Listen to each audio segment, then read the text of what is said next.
Hello student, আজকের ভিডিওতে আমি তোমাদের যে ভেদ চ্যাপ্টারটি রয়েছে সেই ভেদ চ্যাপ্টার থেকে তোমাদের দ্বিতীয় পর্যায়ক্রমিক মূল্যায়নের জন্য কোন প্রশ্নগুলো ইম্পর্ট্যান্ট সেগুলোতে দাগ দেব। তো তোমরা তোমাদের যে সামনে পরীক্ষা রয়েছে সেই পরীক্ষায় বসার আগে অবশ্যই এই ভেদ চ্যাপ্টার থেকে আমি যে অঙ্কগুলো দাগ দেবো সেগুলো অবশ্যই কিন্তু বাড়িতে প্র্যাকটিস করে যাবে। এই অঙ্কগুলো থেকে কিন্তু তোমাদের আসার কিন্তু চান্স রয়েছে। প্রথমে দেখো তোমরা প্রথমে তোমাদের 188 পাতায় চলে আসবে। 188 পাতায় তোমাদের অঙ্ক রয়েছে এখানে প্রয়োগ 2 দোলনকাল। এই দোলনকাল উহার দৈর্ঘ্যের বর্গমূলের সহিত, এটা কিন্তু খুবই ইম্পর্ট্যান্ট। এই অঙ্কটি অবশ্যই তোমরা বাড়িতে কিন্তু প্র্যাকটিস করে যাবে। এরপর চলে আসো তোমাদের পাতার 13 নাম্বার যে প্রয়োগ রয়েছে সেই 13 নাম্বার প্রয়োগে। 13 নাম্বার প্রয়োগে দেখো কি রয়েছে। 13 নম্বর প্রয়োগে কিন্তু আমাদের এখানে রয়েছে এই যে এক্স ভ্যারিজ ওয়াই হলে প্রমাণ করি x plus y varies x minus y. এটা করবে 13-র পরে এখান থেকে তোমরা 14টা দেখতে পারো, নাহলে এখানে কিন্তু প্রয়োগ 15 অবশ্যই করবে এবং প্রয়োগ 16। এই তিনটে কিন্তু এই 191 পেজ থেকে তোমরা অবশ্যই কিন্তু করবে।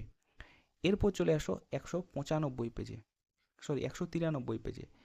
193 পেজে এখানে তোমাদেরকে কিন্তু রয়েছে এই অঙ্কগুলো কিন্তু খুবই ইম্পর্ট্যান্ট, যেগুলো দাগ দিচ্ছি। এখানে দেখো এখানে তোমার এখানে প্রয়োগ 21 কিন্তু এখান থেকে খুবই ইম্পর্ট্যান্ট। এই অঙ্কটি অবশ্যই বাড়িতে কিন্তু তোমরা প্র্যাকটিস করবে। এরপর পরের পাতায় চলে এসো।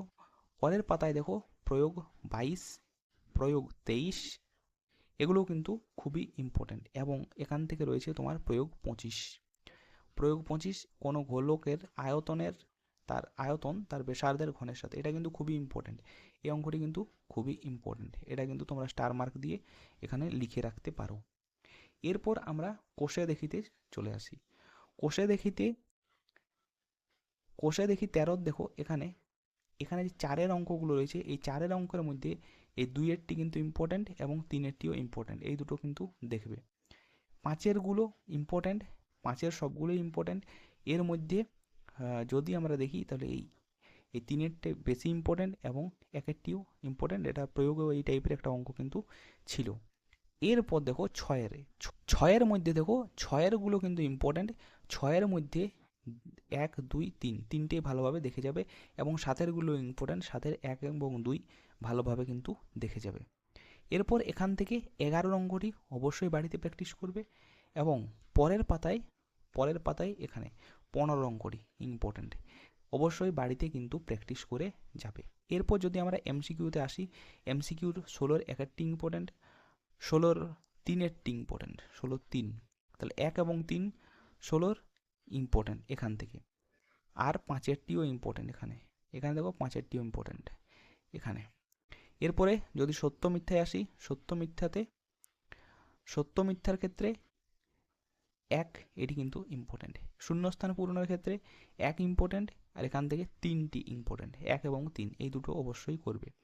এরপর সংক্ষিপ্ত উত্তর ভিত্তিকে যদি আসি, সংক্ষিপ্ত উত্তর ভিত্তিকে 1-এরটি ইম্পর্ট্যান্ট, 2-এরটি ইম্পর্ট্যান্ট এবং এখান থেকে 4 এবং 5 এইগুলো কিন্তু ইম্পর্ট্যান্ট। তো এই ছিল মোট তোমাদের ভেদ চ্যাপ্টার থেকে যে ইম্পর্ট্যান্ট অঙ্ক, সেগুলো এখানে কিন্তু তোমাদেরকে দাগ দিলাম। অবশ্যই তোমরা এই অঙ্কগুলো বাড়িতে প্র্যাকটিস করে যাবে। আজকের মতো এ পর্যন্তই। ভিডিওটি যদি ভালো লাগে অবশ্যই চ্যানেলটি সাবস্ক্রাইব করে রাখবে এবং তোমাদের কমেন্ট সেকশনে জানাবে।